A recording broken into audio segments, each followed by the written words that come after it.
ছেঁড়া লুঙ্গি।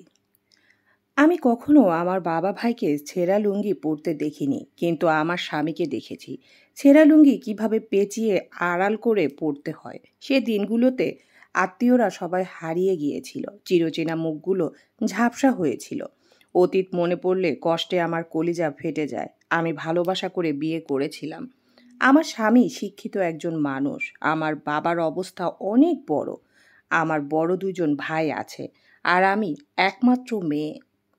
বাবা মায়ের অমতে গিয়েই ভালোবাসা করে বিয়ে করেছিলাম আমার স্বামীকে।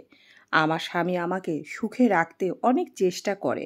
তার ছোটোখাটো একটা ব্যবসা আছে, তাতে সংসার চলতো না, তাই সে বাধ্য হয়ে অন্য কাজেরও চেষ্টা করছিল।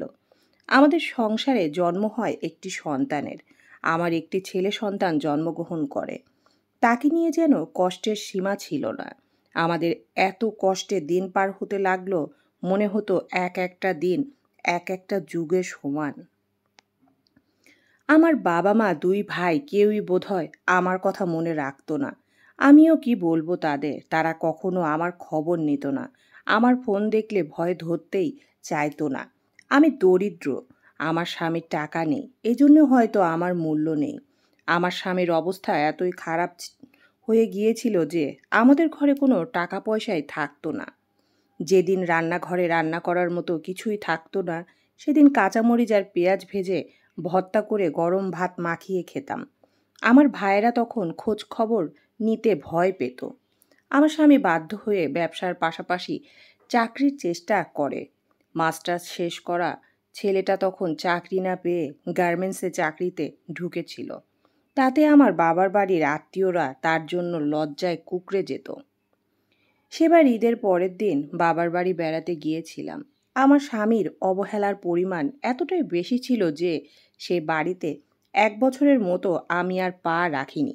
যে বাড়িতে আমার স্বামীর সম্মান নেই, সেখানে আমার যাওয়ার প্রশ্নই আসে না। ভালোবেসে তাকে গ্রহণ করেছি, মৃত্যুর আগ পর্যন্ত ভালোবেসে তার পাশেই থাকব। তাই বলা যায়, বাবা মা ভাইদের সাথে এক প্রকার সম্পর্ক ছিন্নই করে ফেলি। আমার ছোট্ট ছেলেটা ভাসুরের ছেলের সাথে খেলতে গিয়ে ধাক্কা খেয়ে বাম পায়ে প্রচণ্ড আঘাত পেয়েছিল। আমাদের নুন আনতে পান্তা ফোড়ার অবস্থা। ডাক্তার, ওষুধ, ভালো চিকিৎসা করার মতো সামর্থ্য ছিল না। বাধ্য হয়ে আমার স্বামী তার বড় ভাইয়ের কাছে নিরুপায় হয়ে হাত পেতেছিল কিছু টাকার জন্য। বিনিময়ে আমার ভাসুর তাকে অকথ্য ভাষায় গালিগালাজ করেছিল। বলেছিলেন, বাচ্চা মানুষ করতে পারবি না যখন জন্ম দিয়েছিস কেন? বিয়ে করেছিস, বউ বাচ্চার ভরণ পোষণ দিতে পারবি না, বিয়ে করেছিস কেন?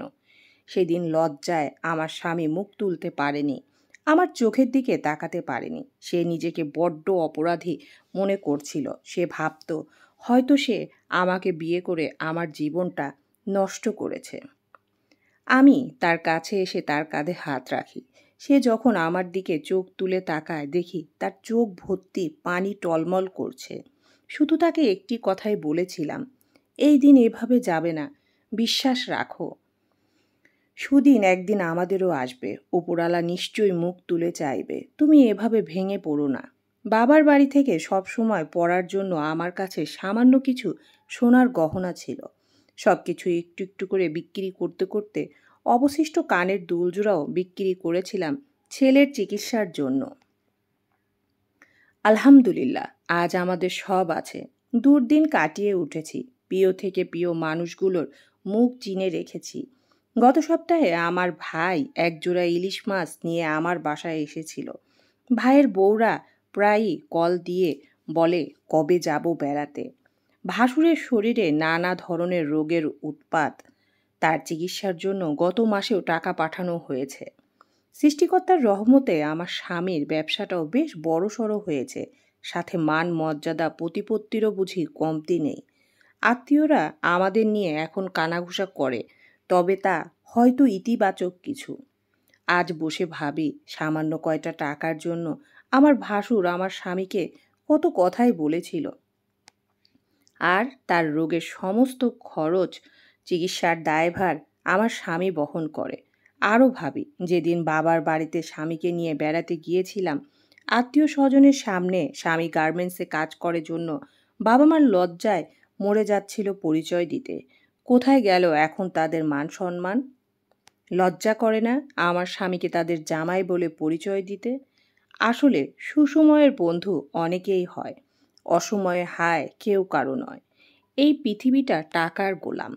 টাকা আছে যার, সব আছে তার। টাকার মূল্য এই পৃথিবীতে এত বেশি, টাকার নেশায় মানুষ আপন জনকেও ভুলে যায়। আমার স্বামীর সেই ছেঁড়া লুঙ্গিটা আজও আমি আলমারিতে অনেক যত্ন করে তুলে রেখেছি। সেদিনও লুঙ্গিটা দেখলে আমার যতটা কষ্ট হতো, আজও ঠিক ততটাই কষ্ট হয়। ব্যবধানটা শুধু দুর্দিন আর সুদিনের। দুর্দিনে সবাইকে পাশে পাওয়া যায় না, আর সুদিনে যে আপন না সেও পাশে আসে। আর দুর্দিনে আপন লোকগুলো বোধহয় কোথায় পালাবে রাস্তা খুঁজে পায় না।